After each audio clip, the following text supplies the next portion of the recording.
Assalamualaikum warahmatullahi wabarakatuh. Perkenalkan, nama saya Salwa Aulia Farga Yudhistira dari kelompok 4, mewakili teman-teman saya, yaitu Muhammad Rizkullah Ibtihaj Al-Asyari dan Muhammad Haikal Puteh, ingin mempresentasikan mengenai tugas besar jaringan telekomunikasi yang telah kami kerjakan. Untuk yang pertama, yaitu langkah-langkah membuat topologi jaringan. Nah, di sini pengerjaan tugas besar ini diawali dengan membuat topologi jaringan pada Cisco Packet Tracer. Untuk membuat desain topologinya, kami menggunakan 3 router PT, 4 switch PT, 1 server PT, 6 PC PT, dan 2 laptop PT. Untuk berikutnya, yaitu perangkat akan disusun seperti gambar pada slide.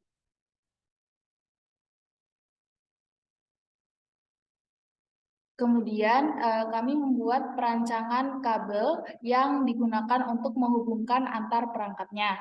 Di sini kami menggunakan 5 macam kabel, yaitu kabel serial DTE, kabel fiber, kabel cross, kabel straight, dan kabel konsol. Nah, di sini juga merupakan gambaran dari perangkat, kabel, dan interface yang interface tempat kabel dihubungkan pada perangkat tersebut.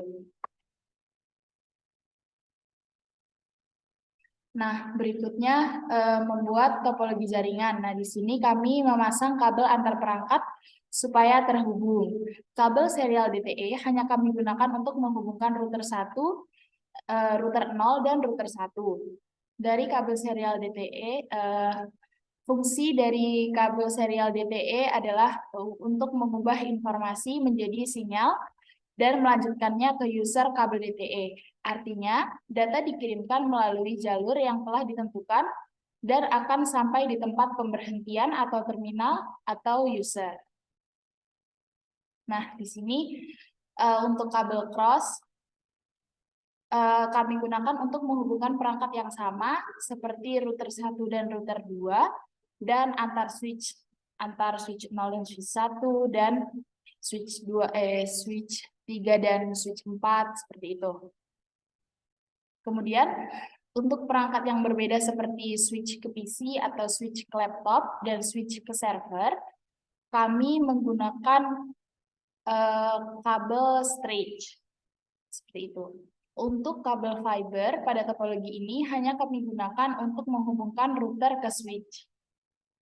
Kemudian kabel konsol sendiri pada topologi ini kami gunakan untuk menghubungkan dari switch ke PC atau switch ke laptop. Namun, tidak semua PC dan laptop yang terhubung ke switch menggunakan kabel konsol. Nah, pada slide tertera kabel konsol di sini yang warna biru itu terpasang pada PC 0, PC 1, PC 4, laptop 1, dan PC 7. Kabel ini biasanya digunakan untuk terhubung ke jaringan, hanya secara langsung mengkonfigurasi perangkat jaringannya. Nah, kemudian berikut merupakan perencanaan IP address-nya.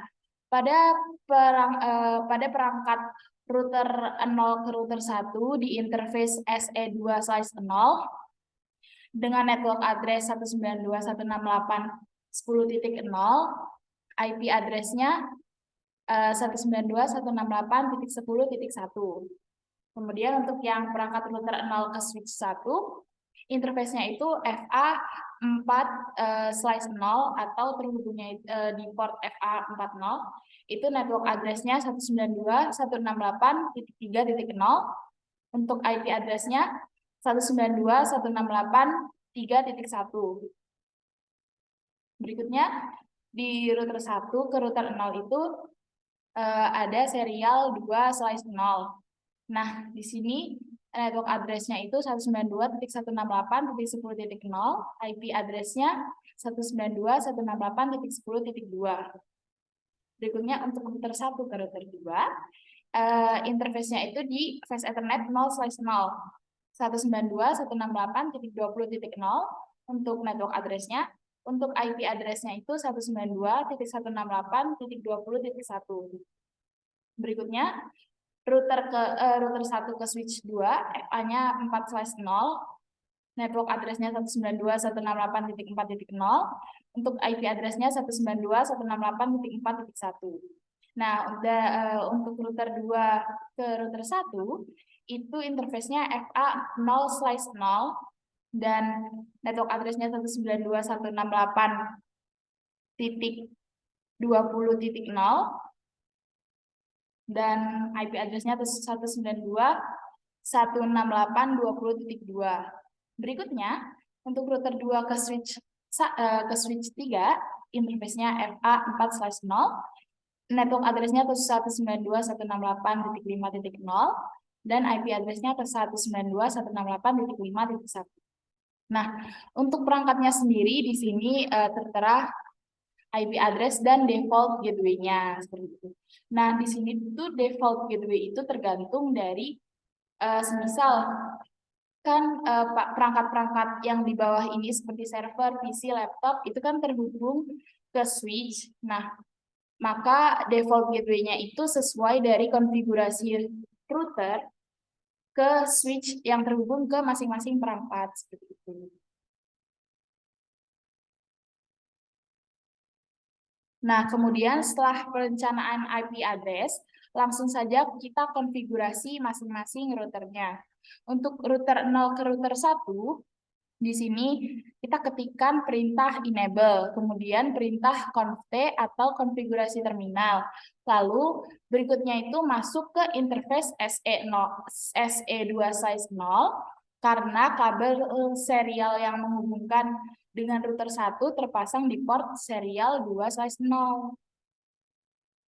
Kemudian kita konfigurasikan router dengan IP 192.168.10.1 dengan subnet mask 255.255.255.0. Kemudian kami mengetikkan perintah no shut supaya router tetap aktif. Nah, untuk perintah do-rman ini supaya perangkat itu tetap terkonfigurasi meskipun file CVT-nya itu di-close. Kan biasanya setelah mencoba simulasi misal konfigurasi, itu kan filenya di-close. Nah, supaya tetap terkonfigurasi perangkat-perangkatnya, maka sebaiknya mengetikkan perintah do-rman. Kemudian dari router 0 ke switch 1. Nah, masuk ke interface FA 4/0 karena kabel fiber yang menghubungkan dengan switch 1 terpasang di port Fast Ethernet 4/0. Kemudian konfigurasikan dengan IP 192.168.3.1. Untuk subnet mask-nya 255.255.255.0. Lalu no shut supaya routernya itu tetap menyala. Kemudian nah, di sini itu IP 192.168.3.1 itu akan menjadi gateway untuk perangkat klien seperti PC dan laptop yang terhubung ke switch 1. Nah, berikutnya di sini ada proses konfigurasi router 1 ke router 0. Untuk yang ini kita ketikkan perintah enable. Mohon maaf. Nah, di sini router 1 ke router 0, perintah enable, lalu perintah konfigurasi terminal. Kemudian masuk ke interface serial 2/0 karena kabel serial yang menghubungkan dengan router 0 terpasang di port serial 2/0. Kemudian kita konfigurasikan router dengan IP 192.168.10.2 dengan subnet mask-nya itu 255.255.255.0. Nah, ketikan no shut supaya routernya itu tetap aktif. Lalu seperti biasanya ketikkan perintah do-rman. Nah, berikutnya di sini ada konfigurasi router 1 ke router 2. Nah, masuk ke interface FA 0/0 Karena di sini kan kita yang menghubungkan dari router 1 ke router 2 kan menggunakan kabel cross. Nah, kabel crossnya itu yang menghubungkan kedua perangkat ini itu dengan router 2 terpasang di port Fast Ethernet 0/0. Kemudian konfigurasikan router dengan IP 192.168.20.1, subnet masknya sama 255.255.255.0. Lalu berikutnya mengetikkan perintah nosyad. Selanjutnya proses konfigurasi perangkat router 1 ke switch 2. Nah, di sini masuk ke interface FA4/0 karena kabel fiber yang menghubungkan dengan switch 2 itu terpasang di port Fast Ethernet 4/0. Kemudian kita konfigurasi router dengan IP 192.168.4.1, 255.255.255.0, lalu ketikkan nosyad. Berikutnya ketikkan do WRMem. Nah, di sini sama seperti sebelumnya, kalau router ke switch itu kan dikonfigurasikan dengan IP. Nah, nantinya IP ini itu yang 192.168.4.1 akan menjadi gateway untuk perangkat klien seperti PC dan laptop yang terhubung ke switch 2. Lalu ketikkan perintah nosyad supaya router tetap aktif.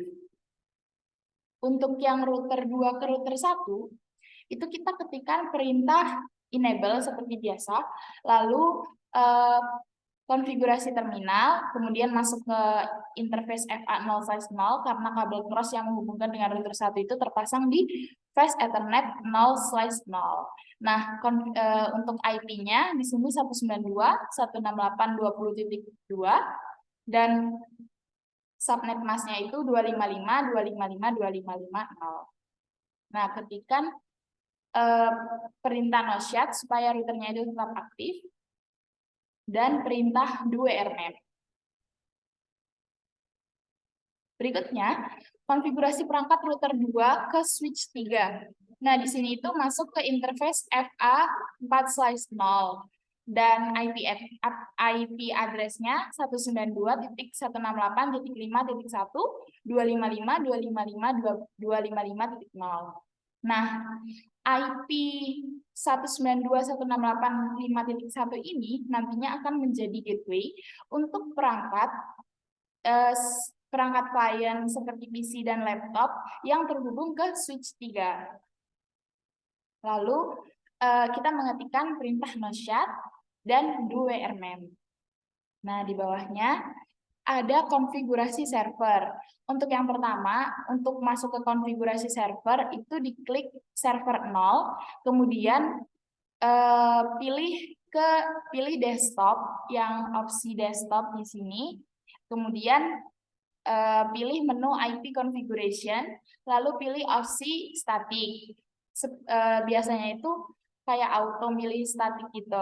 Nah, kemudian konfigurasi dengan IP address yang masih satu network dengan switch 1 karena server ini itu pada topologinya terhubung ke switch 1. Nah, untuk IP-nya yaitu kami memilih 192.168.3.10 dengan subnet masknya 255.255.255.0. Untuk default gateway-nya karena dia ini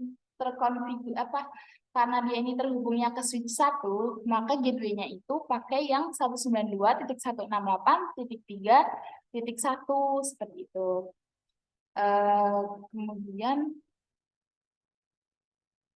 untuk konfigurasi perangkat, nah di sini itu kami melakukan konfigurasi IP DHCP di router 0. DHCP itu kepanjangan dari Dynamic Host Configuration Protocol. Nah, DHCP adalah protokol yang dipakai untuk memudahkan penyebaran alamat IP atau Internet Protokol dalam satu waktu secara otomatis ke perangkat lainnya. Nah, IP DHCP itu bersifat berubah-ubah tergantung IP yang tersedia. Tentunya hal ini tuh Berbeda dengan statik. Kalau misal statik kan kita harus mengatur IP-nya satu-satu di PC-nya. Kayak kita buka PC-nya satu-satu ke desktop, ke IP configuration, lalu kita masukkan IP-nya satu-satu kalau statik. Nah, kalau DHCP ini, kayak dia tuh secara otomatis kita konfigurasi IP DHCP itu di router 0. Yang pertama, kita mengetikkan perintah IP DHCP pulsalwa di router 0-nya. Kemudian perintah ini tuh digunakan untuk menentukan range IP yang dapat digunakan oleh sebuah host yang tersambung ke router.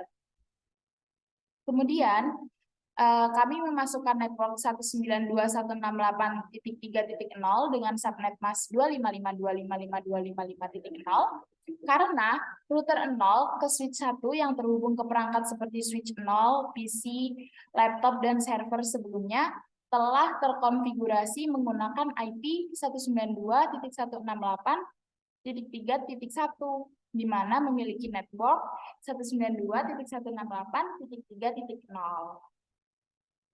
Nah, lalu kami mengetikkan perintah default router 192.168.3.1. Kemudian kami memasukkan perintah DNS server 192.168.3.10.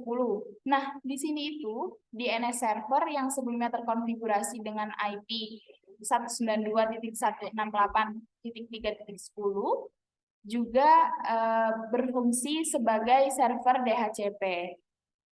Nah, setelah itu kami melakukan pengecekan ke seluruh PC dan laptop yang terhubung ke switch 1 dan switch 0, apakah sudah berhasil melakukan DHCP request.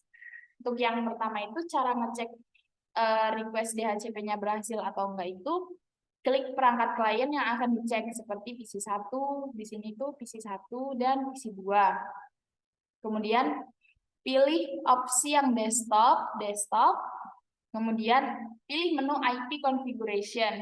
Biasanya itu kalau dari point of view kita itu ada di sebelah pojok kiri atas IP configuration.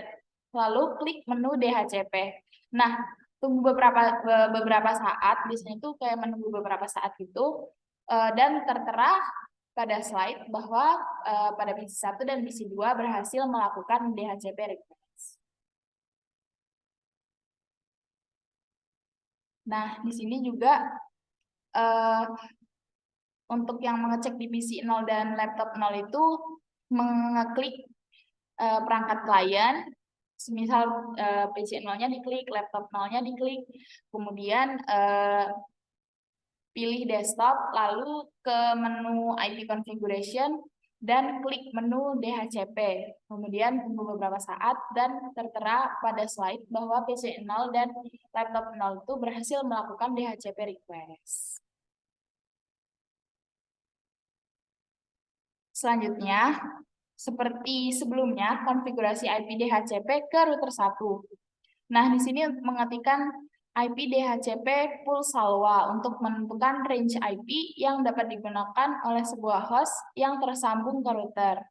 Nah, kemudian itu memasukkan network 192.168.4.0 dengan subnet mask 255.255.255.0 karena router 1 ke switch 2 itu yang terhubung ke perangkat seperti PC dan laptop sebelumnya telah terkonfigurasi menggunakan IP 192.168.4.1 di mana memiliki network 192.168.4.0.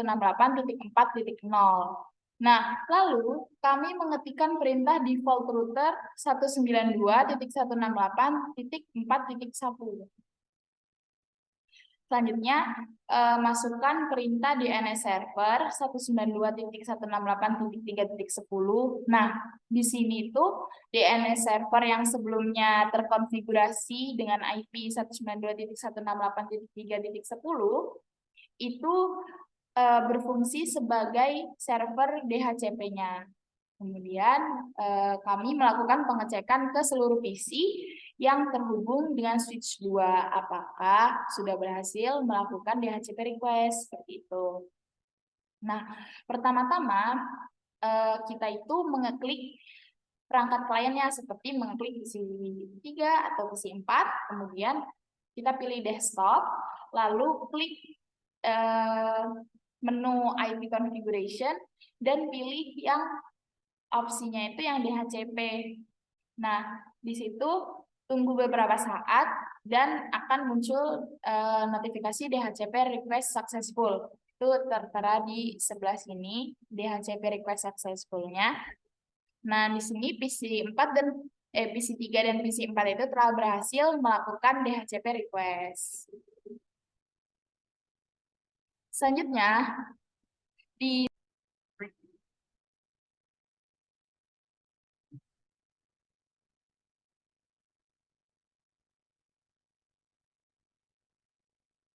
Nah, di sini sama seperti sebelumnya, kita proses konfigurasi perangkat IP DHCP di router 2. Untuk yang pertama, kita mengetikkan perintah IP DHCP pool salwa.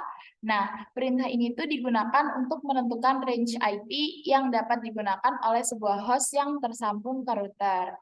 Kemudian, kami memasukkan network 192.168.5.0 dengan subnet mask 255.255.255.0 karena router 2 ke switch 3 yang terhubung ke perangkat seperti switch 4, PC, dan laptop sebelumnya itu telah terkonfigurasi menggunakan IP 192.168.5.1 di mana memiliki network 192.168.5.0.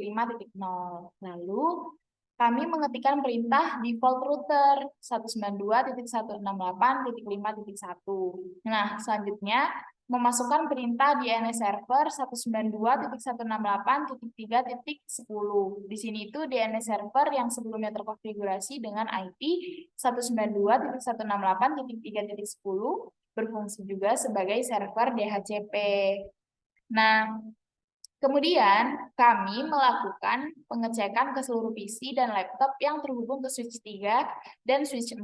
Apakah sudah berhasil melakukan DHCP request? Seperti itu. Nah, pertama itu klik perangkat klien yang akan dicek seperti PC 5 dan atau laptop 1.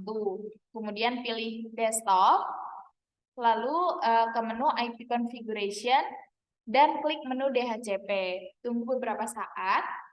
Dan tertera pada slide bahwa PC 5 atau laptop 1 berhasil melakukan DHCP request. Selanjutnya untuk yang mengecek PC 6 dan PC 7 apakah sudah berhasil DHCP request sama seperti sebelumnya. Kita klik PC 6 atau PC 7, kemudian pilih desktop, kemudian pilih menu IP configuration, dan pilih menu DHCP. Dan tunggu beberapa saat, maka tertera pada slide bahwa DHCP request berhasil. Nah, di sini ada proses routing RIP. Nah, untuk proses routing sendiri itu digunakan untuk menghubungkan antar network yang berbeda, supaya setiap network dapat saling berkomunikasi dan meneruskan paket-paket jaringan. Untuk melakukan routing, dibutuhkan sebuah perangkat yang dinamakan dengan router. Tanpa melakukan routing, kita tidak dapat meneruskan paket jaringan atau terhubung dengan network yang berbeda. Di sini, kami menggunakan routing protokol RIP atau Routing Information Protocol. RIP merupakan protokol yang memberikan routing table berdasarkan router yang terhubung langsung. Nah, RIP mampu memberikan rute terpendek dan terbaik yang dapat dilalui suatu paket data yang dikirimkan ke tujuan, sehingga dapat menghemat bandwidth karena hop tujuannya dapat dicapai dengan cepat. Di sini, kami menggunakan RIP version 2 yang bekerja dengan cara mengirimkan table routing ke router beserta netmask, sehingga RIP version 2 dapat bekerja di jaringan yang sudah menerapkan subnetting. RIP version 2 ini sudah mendukung subnetting dan menggantikan RIP version 1 yang belum memilikinya. Yang pertama di router 0, Di router 0 itu saat konfigurasi RIP kami memasukkan network address perangkat yang terhubung dengan router 0 yaitu network 192.168.10.0 dan network 192.168.3.0. Kemudian di router 1 saat konfigurasi RIP kami memasukkan network 192.168.10.0, network 192.168.20.0 dan network 192.168.4.0. Serta pada router 2, saat konfigurasi RIP, kami memasukkan network address perangkat yang terhubung dengan router 2, yaitu network 192.168.20.0 dan network 192.168.5.0.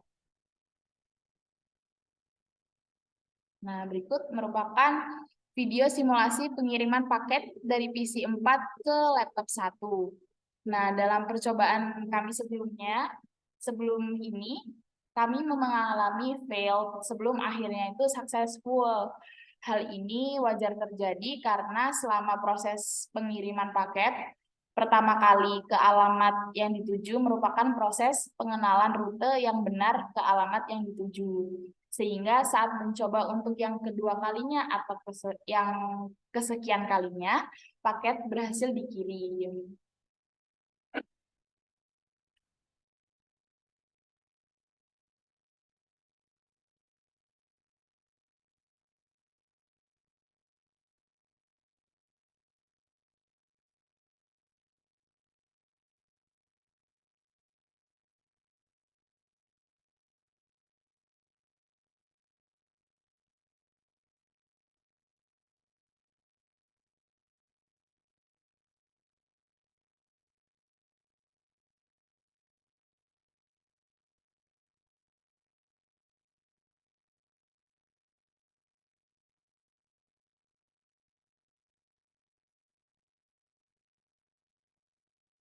Lalu berikutnya di slide ini itu tertera proses konfigurasi web server. Pertama, kita klik servernya, pilih service, kemudian pilih menu HTTP di sini. Lalu kita pilih opsi on untuk HTTP dan HTTPS-nya. Nah, HTTP itu adalah protokol jaringan di lapisan aplikasi atau application layer yang dikembangkan untuk membantu proses transfer antar komputer. Protokol ini berguna untuk mentransfer informasi antar komputer, sedangkan HTTPS itu adalah versi aman dari HTTP karena sudah ada security-nya. Berikutnya, konfigurasi pada DNS server. Ini merupakan konfigurasi DNS pada server. Pertama, klik servernya dulu, kemudian masuk ke service, pilih opsi DNS, lalu klik opsi on di sini, lalu isi name dengan kelompok4.com dan addressnya ketikkan IP server yang sebelumnya terkonfigurasi, yaitu 192.168.3.10. Lalu klik add, di sini kita tambahkan. Lalu kelompok4.com itu akan menjadi domainnya.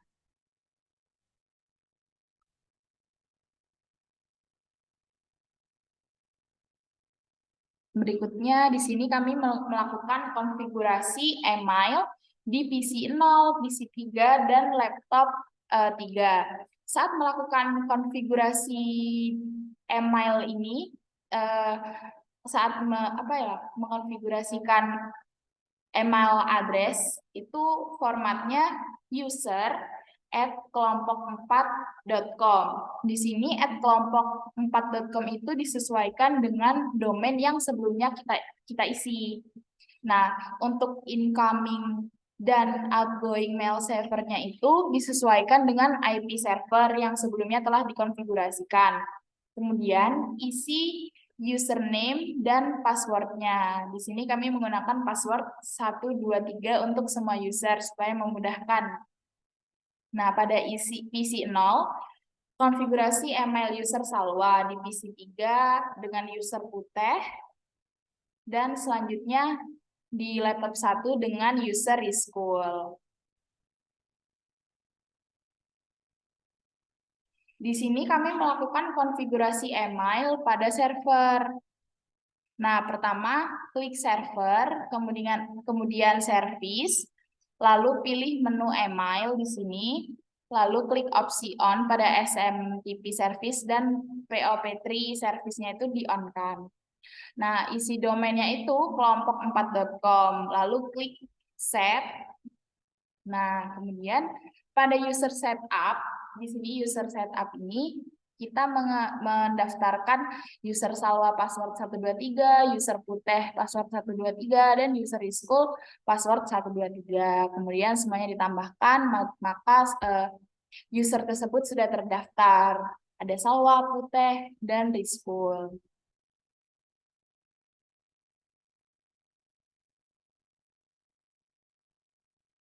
Nah, untuk yang pertama itu mengecek fungsi email. Di sini kami melakukan pengecekan fungsi email dengan mengirim email dari PC 3 dengan user putih ke user salwa yang ada di PC 0.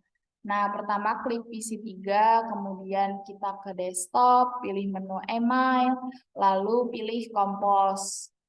Dan kemudian mengetikkan email address yang dituju. Ini ditunya itu salwa@kelompok4.com. Kemudian mengisi subjek dan pesannya di sini. Lalu di send. Kemudian di PC 3 ini di PC 3 dengan user email putih muncul seperti notifikasi sukses mengirim email. Kemudian di sini dicek di PC 0, kita langsung ke PC 0. Pertama itu klik PC 0, pilih desktop, ke menu email, lalu pilih receive, dan muncul email dari user putih yang menandakan bahwa email berhasil diterima. Kemudian di sini kami mengirim email dari laptop 1 dengan user school ke user putih yang ada di PC 3. Nah, pertama klik laptop 1, kemudian masuk ke desktop, pilih menu email, lalu compose. Kemudian mengetikkan email address yang dituju yaitu putih@kelompok4.com. Kemudian mengisi subjek dan pesannya. Lalu kami send. Di laptop 0 ini dengan user email di school muncul notifikasi sukses mengirim email. Nah, kemudian dicek di PC 3 dengan user putih, masuk ke laptop 1, pilih desktop, pilih menu email, pilih receive, dan muncul email dari user school. Dan ini menandakan bahwa email berhasil diterima. Kemudian di PC 6, pilih desktop, kemudian pilih menu web browser, lalu ketikkan IP address server, yaitu 192.168.3.10. Lalu klik Go, dan pada slide tertera bahwa berhasil mengakses web server via IP. Nah, di sini di sebelahnya itu ada PC 7. Nah, di PC 7 itu dipilih desktop, kemudian pilih menu web browser, lalu ketikkan IP address server, lalu kita mengetikkan domain servernya itu kelompok4.com, lalu klik Go. Nah, di slide ini tertera bahwa berhasil mengakses web server via domain. Sekian dari kelompok kami, kurang lebihnya mohon maaf. Terima kasih. Wassalamualaikum warahmatullahi wabarakatuh.